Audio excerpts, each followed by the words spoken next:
The cameras loved Marcus, the Python Velasco, standing shirtless in the center of his gleaming Dallas training facility, sweat glistening under the LED lights. He commanded attention like a king addressing his subjects. The Velasco Combat Academy wasn't just a gym. It was a temple built to worship one man's ego. Mirrored walls stretched from floor to ceiling, reflecting his muscular frame from every angle. Victory posters covered every surface, each one showing Marcus in triumphant poses after another conquered opponent. "What's up, Python Nation?" Marcus roared into the camera, his voice echoing through the pristine facility. The live stream counter climbed past 60,000 viewers, each notification sound feeding his massive ego. "You're looking at the future of fighting right here.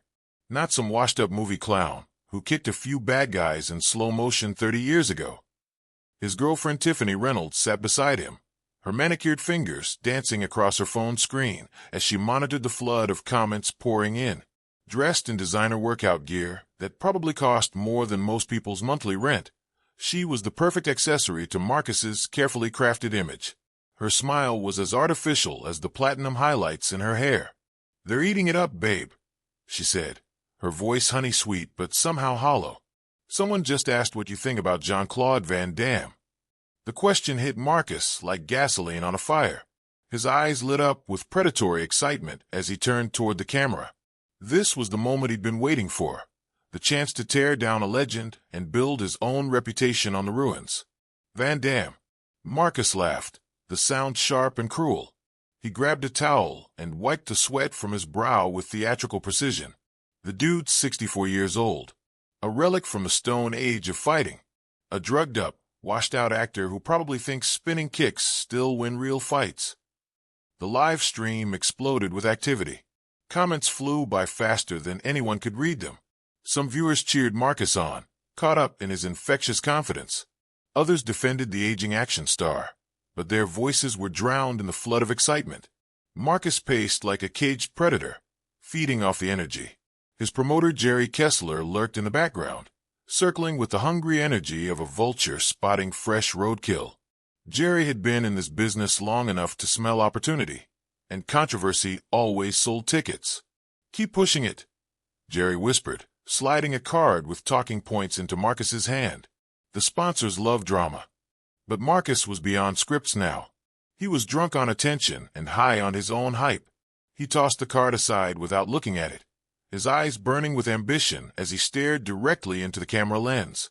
"Van Damme, if you're out there listening," Marcus said, his voice dropping to a dangerous whisper that somehow carried more menace than his earlier shouting. "If your assistant or one of your failed stuntmen shows you this pathetic stream, I'm calling you out. One-on-one. No cameras, no stunt doubles, no movie magic. Just you and me in a real fight." The gym erupted in cheers from Marcus's training partners and hangers-on. Phones appeared everywhere, recording every word, ready to spread his challenge across the internet like wildfire. Marcus felt the rush of power that came from commanding attention, from making people react. "Let's see what those movie muscles do when the hits are real," he continued, his confidence growing with every word. "People keep talking about these so-called legends, but legends don't last in today's world. They're weak, slow, predictable. All they've got is nostalgia and faded glory." Marcus flexed his muscles, his body a sculpture of modern athletic perfection. Years of training, perfect nutrition, and cutting-edge techniques had forged him into a fighting machine. He was young, hungry, and dangerous. In his mind, he was everything Van Damme used to be, only better.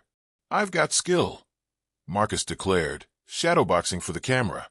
"I've got youth. I've got precision that comes from real training, not choreographed dance moves. And I'm not scared to prove it against some old man living in the past." The words flowed like poison from his lips, each insult calculated to cut deeper than the last.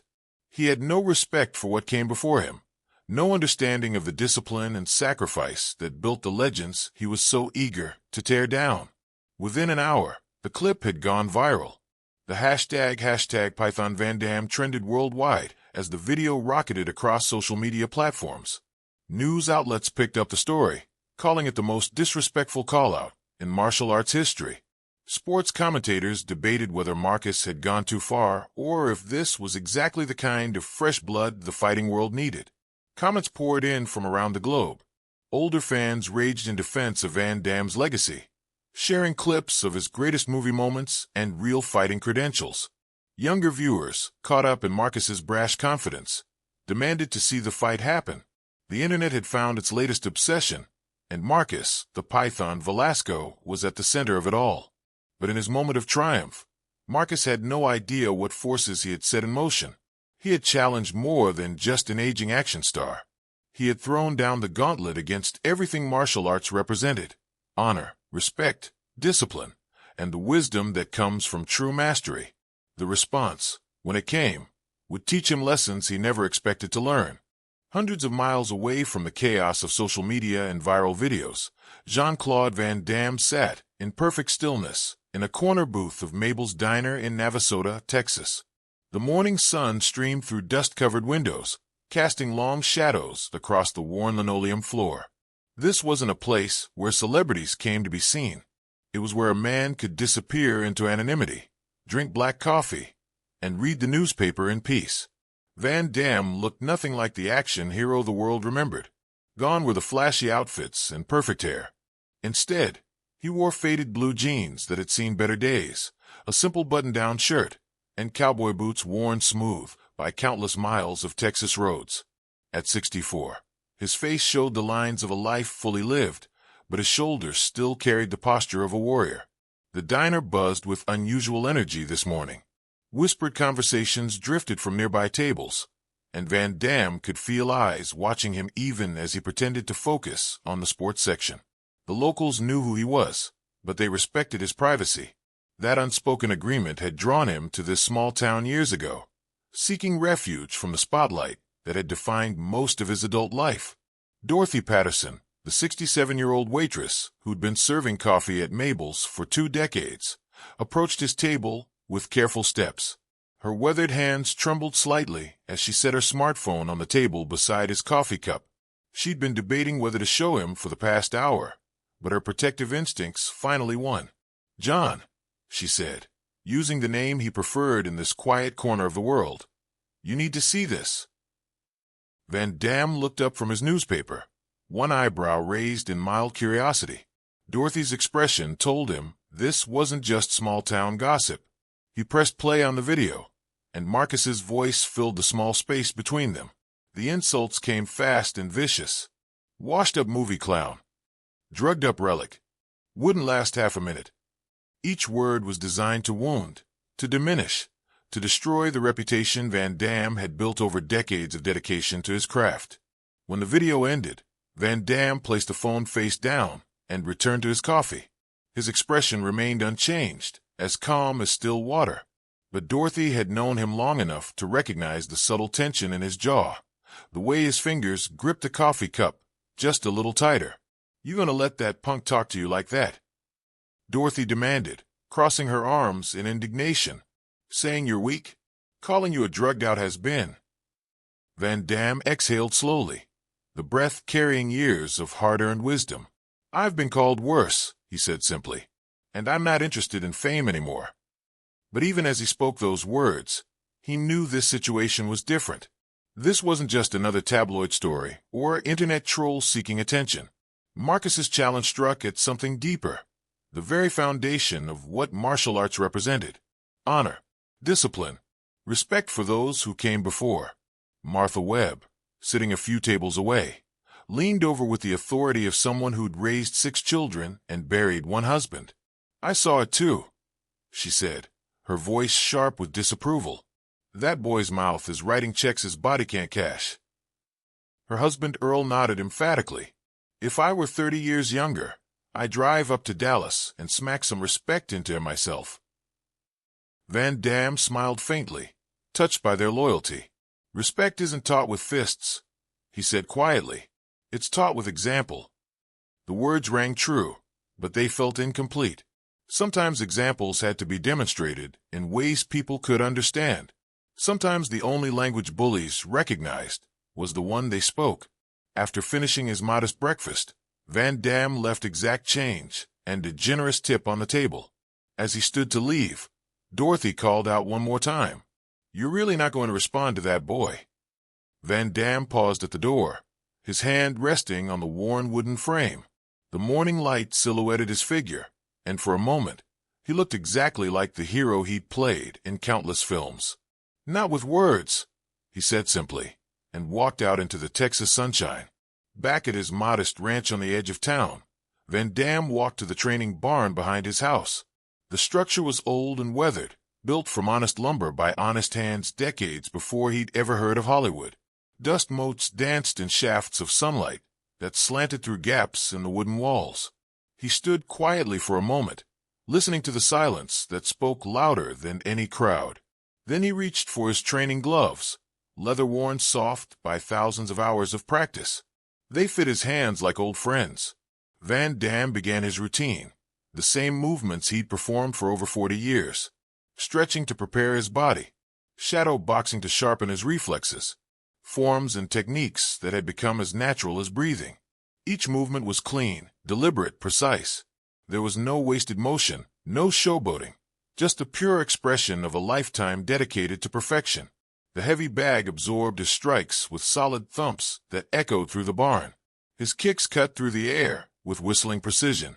At 64, he moved like a man half his age, his body still responding to commands learned in youth and perfected through decades of discipline. There were no crowds here, no cameras, no commentators to analyze his technique. Just the quiet communion between a master and his art. This was where real strength was forged, not in the glare of spotlights or the roar of approval, but in the solitude of honest practice.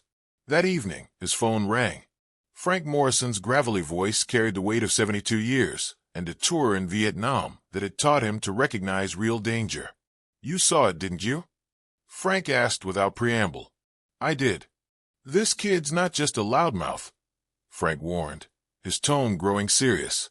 "He's connected to some bad people. Russian syndicate money. The whole thing's dirty from top to bottom." Van Damme was quiet for a long moment, processing this information. It changed everything and nothing at the same time. "Set it up," he finally said. 1 week. The legend was ready to remind the world what real strength looked like. The next morning, Jerry Kessler's office phone rang with the sharp persistence of destiny calling. He picked up with his usual slick confidence, the kind that came from years of promoting fights and making deals in smoke-filled backrooms. "Kessler Promotions," he answered, already calculating profit margins in his head. "Who may I?" "This is Jean-Claude Van Damme." The voice was calm, measured, and utterly without pretense. Jerry's practiced smile froze on his face as his brain struggled to process what he was hearing. In all his years of hyping fights and manufacturing drama, he'd never expected the legend himself to call. "Mr. Van Damme," Jerry stammered, suddenly feeling like a small-time hustler caught pretending to be more than he was. "I didn't expect, that is, we hoped but never imagined." 1 week, Van Damme interrupted, his voice cutting through Jerry's nervous, babbling like a blade. "No profits for me. All funds go to youth martial arts foundations. And one condition." Jerry's hand trembled as he grabbed a pen, desperate not to miss a single detail of what might be the biggest deal of his career. "Absolutely anything you say. Whatever you want, we'll make it happen." "He faces the real thing," Van Damme said simply. The line went dead. Jerry stared at the phone for a full 30 seconds, wondering if he'd just imagined the entire conversation. Then reality hit him like a freight train, and he began making calls that would change everything. News of Van Damme's acceptance broke within the hour. The internet exploded in ways that made Marcus's original challenge look like a gentle breeze compared to a hurricane. Sports networks interrupted regular programming. Social media platforms crashed under the weight of millions of simultaneous posts. The hashtag Legend vs. Python trended in 47 countries. Commentators were stunned into uncharacteristic silence. Veteran fighters who'd known Van Damme for decades called it both the bravest and most foolish decision of his career. Critics labeled it reckless, a desperate grasp for relevance by a man who should know better. Fans split into camps so violently that family dinners across America became battlegrounds between generations. But behind all the noise and speculation, a different kind of storm was gathering. In the shadows where real power moved unseen, phones rang in dark corners of Dallas, Moscow, and Las Vegas. Money began flowing through channels that existed outside the reach of law enforcement. The Russian syndicate that had quietly invested in Marcus's career suddenly saw their carefully laid plans shifting in ways they couldn't control.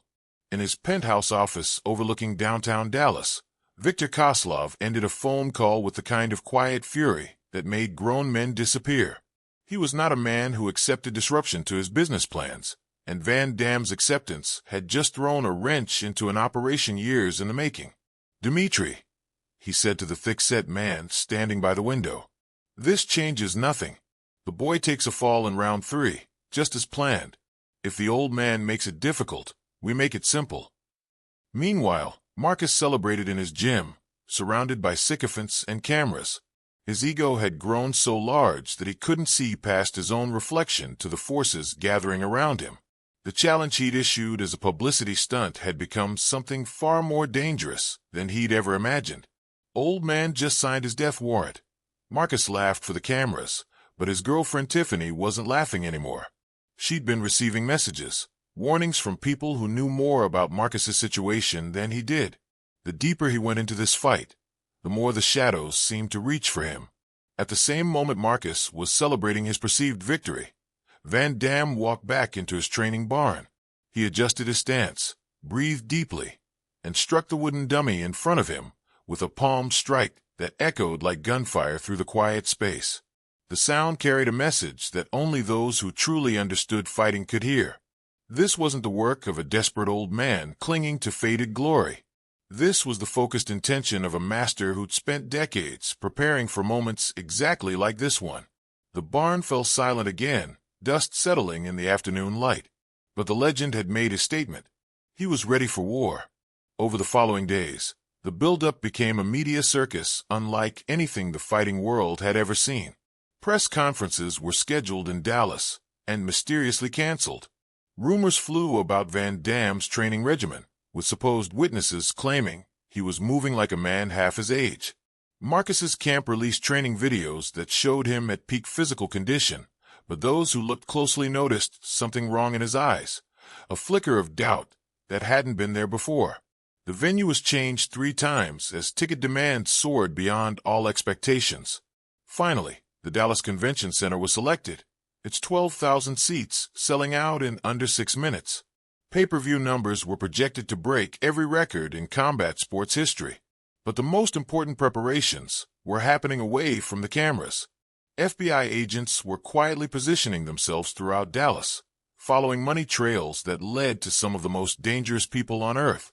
Frank Morrison was making calls to old military contacts, preparing for contingencies that most people couldn't imagine. And in a small town in Texas, Van Damme continued his routine. Every morning, he rose before dawn. Every day, he trained with the same intensity he'd brought to his craft for over 4 decades. Every evening, he sat on his porch and watched the sun set over fields that stretched to the horizon. He wasn't training for fame or money or to prove anything to critics. He was preparing to defend something that couldn't be bought or sold or manufactured, the honor of martial arts itself, the discipline that had shaped him into the man he'd become, the respect that connected every student to every master in an unbroken chain stretching back through centuries. Marcus, the Python Velasco, had challenged more than just an aging action star. He declared war on everything Van Damme held sacred. And war, Van Damme had learned long ago, was something you prepared for with absolute seriousness. The countdown had begun. In 7 days, 2 worlds would collide in front of 12 million viewers. One man sought to build his reputation on the ruins of a legend. The other sought to remind the world what legends were truly made of. The stage was set for a confrontation that would change both their lives forever. The Dallas Convention Center pulsed with electric energy as 12,000 voices merged into a deafening roar. The air was thick with anticipation, sweat, and the metallic taste of impending violence. Every seat was filled, every aisle packed with people desperate to witness what promoters had billed as the fight of the century.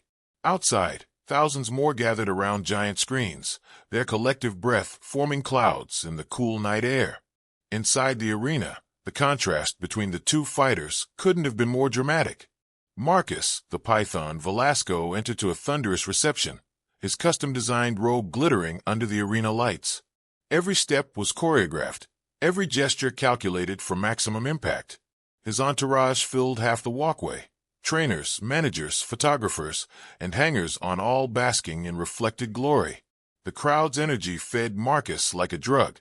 He raised his arms in triumph before the fight had even begun, soaking up the adulation like a plant drinking rain. At 28, he was physical perfection made flesh, 6 feet of lean muscle, unmarked by serious combat, confident in the invincibility of youth. Then the lights dimmed, and Jean-Claude Van Damme emerged from the opposite tunnel. The silence that followed was more powerful than any roar.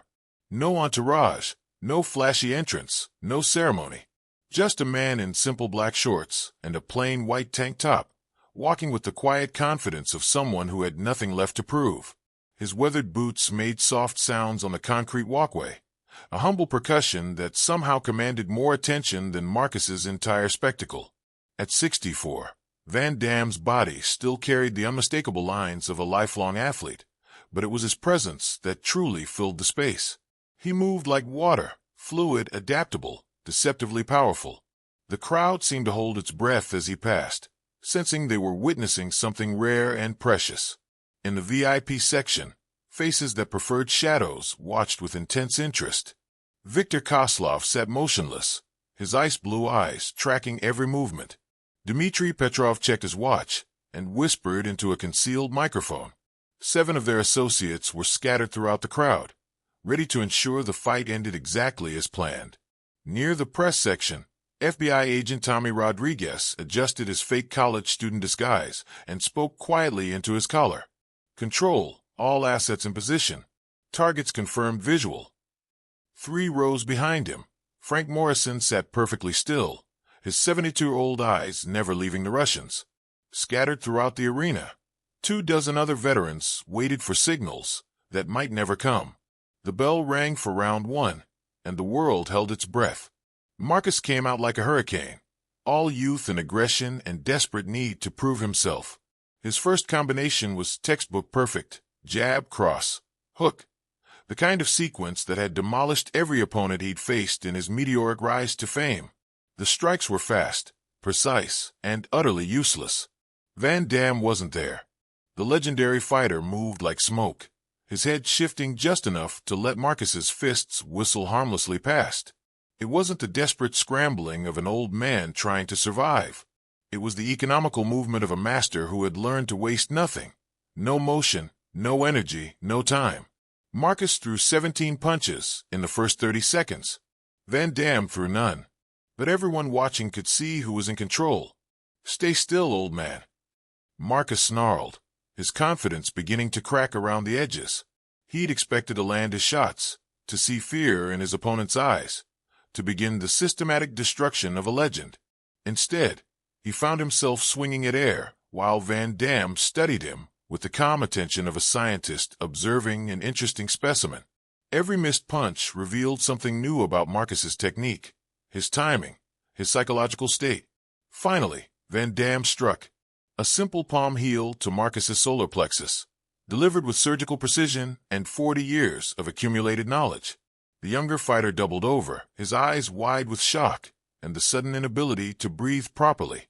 The crowd erupted, but Van Damme had already stepped back, giving Marcus space to recover. It was a gesture that spoke louder than any trash talk, a demonstration of control that left no doubt about who owned this ring. Marcus straightened slowly, his cockiness replaced by something approaching respect. Or maybe it was fear.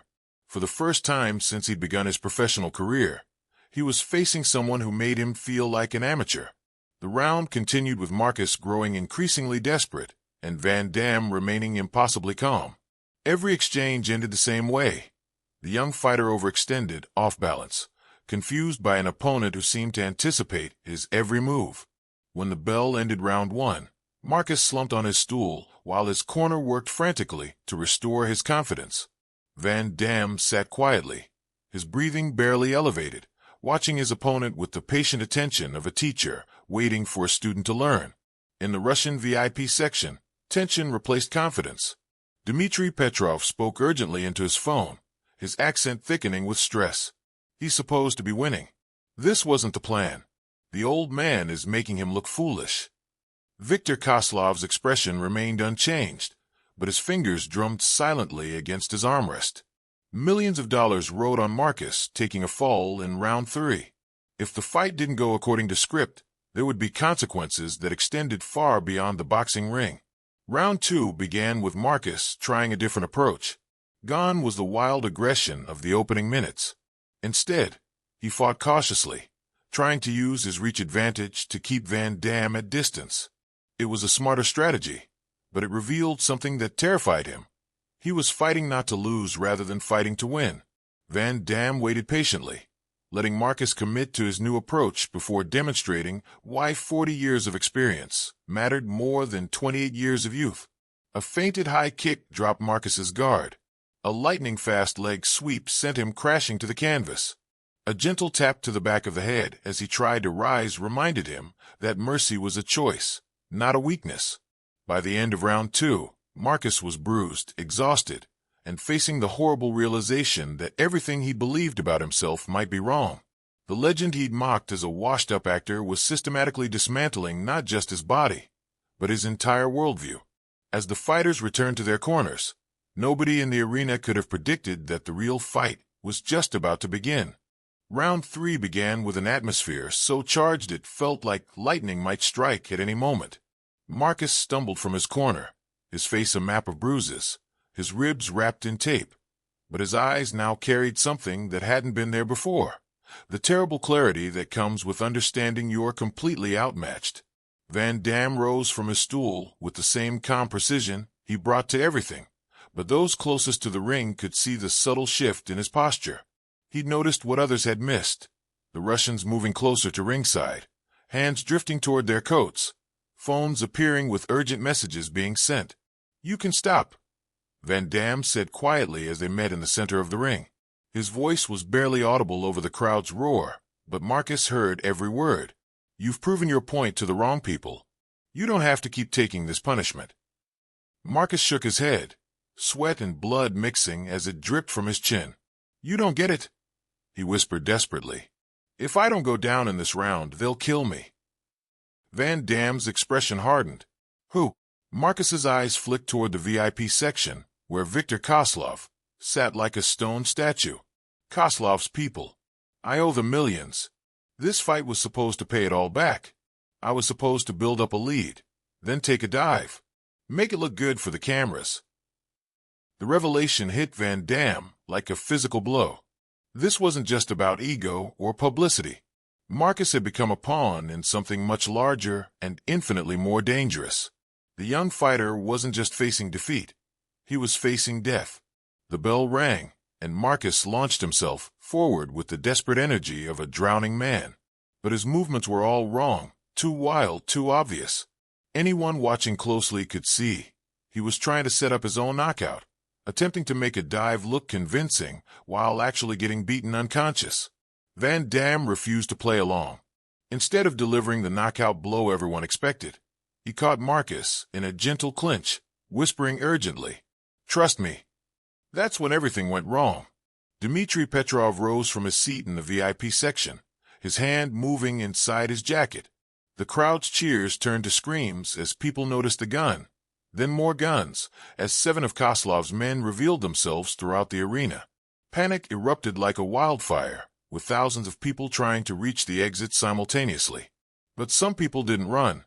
Frank Morrison stood up in his section and began signaling to veterans scattered throughout the crowd.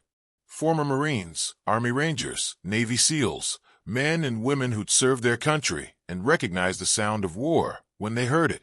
They didn't panic. They moved with purpose. FBI agent Rodriguez was already on his radio. "Control, we have multiple armed suspects, weapons drawn in the arena. Lock it down now." In the center of the chaos, Van Damme stepped protectively in front of Marcus, placing himself between the younger man and Dimitri's gun. His arms were relaxed at his sides, but anyone who knew fighting could see the coiled tension in his stance.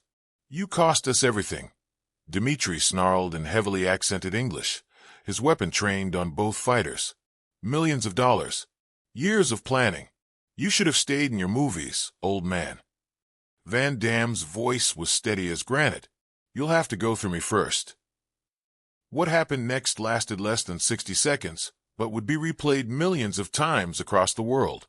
Van Damme moved like a force of nature unleashed. The first attacker reached for his weapon and found himself unconscious on the canvas before his brain could process the palm strike that had shut down his nervous system. The second man pulled a knife and discovered that 40 years of training had given Van Damme reflexes that defied his age. A lightning-fast combination block, disarm, throw, left the attacker groaning in a heap beside the ropes. The third and fourth came together, thinking numbers would make the difference. They were wrong. Van Damme flowed between their attacks like water through rocks, his strikes precise and devastating. These weren't movie fight scenes choreographed for cameras. This was the real application of a lifetime study of combat, deployed with surgical precision against men who'd chosen violence as their language. Within moments, 5 of Koslov's enforcers lay unconscious or writhing in pain around the ring. The crowd had mostly evacuated, leaving behind an arena that looked like a battlefield. Dmitri still held his gun, but his hands were shaking now, his confidence shattered by watching his men dismantled by a man they dismissed as a relic. "This was bigger than a fight," Dmitri shouted desperately. "You've ruined everything. You don't understand what you've destroyed." Van Damme took a step closer, utterly unafraid. "I understood the moment I saw your eyes. You came here with greed. I came here with purpose." Sirens wailed outside as FBI tactical teams surrounded the building. Dmitri raised his weapon, but Marcus, beaten, bloody, but finally understanding what honor meant, stepped between the gun and the man who'd saved him. "No more," Marcus said simply. The distraction lasted only a second, but it was enough. Van Damme launched into a spinning hook kick that connected perfectly with Dmitri's wrist. The gun flew across the ring as the Russian crashed to the canvas, and seconds later FBI agents swarmed over him. Viktor Koslov tried to run, but found his path blocked by Frank Morrison and a dozen other veterans who'd formed an impromptu perimeter. The crime boss, who'd controlled millions of dollars in illegal gambling, was reduced to just another criminal in handcuffs. In the sudden quiet that followed, Van Damme helped Marcus to his feet. The young fighter could barely stand, but his eyes were clear for the first time in years. "I was wrong about everything," Marcus said, his voice hoarse with exhaustion and emotion. "You didn't just fight tonight. You didn't just win. You protected everyone, including me." Van Damme handed him a bottle of water. "Character isn't something you can buy or steal. You build it one decision at a time."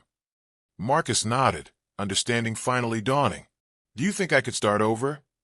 Van Damme smiled, and for the first time all evening, he looked like the movie star the world remembered. "I don't think. I know." A week later, in a small diner in Navasota, Texas, 2 men sat across from each other sharing coffee and conversation. The world had moved on to other stories, other scandals, other viral moments. But in that quiet corner booth, something timeless was taking place. "I want to learn the right way," Marcus said, his voice carrying the humility that only comes from being completely humbled. Van Damme folded his newspaper and studied the younger man's face. The arrogance was gone, replaced by genuine desire to become something better. "You'll train with Frank," Van Damme said finally. "He'll teach you the foundation. And when you're ready, we'll spar again." Marcus raised his coffee cup with a smile that reached his eyes. "To real strength." Van Damme clinked his cup against it. "To real strength." Outside, the Texas sun climbed high over endless fields, casting long shadows that would fade with time. And in a small-town diner, one generation passed its wisdom to the next, not with noise and spectacle, but with quiet purpose. Because some legends don't fade. They teach. They protect. They endure. And sometimes, they remind the world what it means to be truly strong.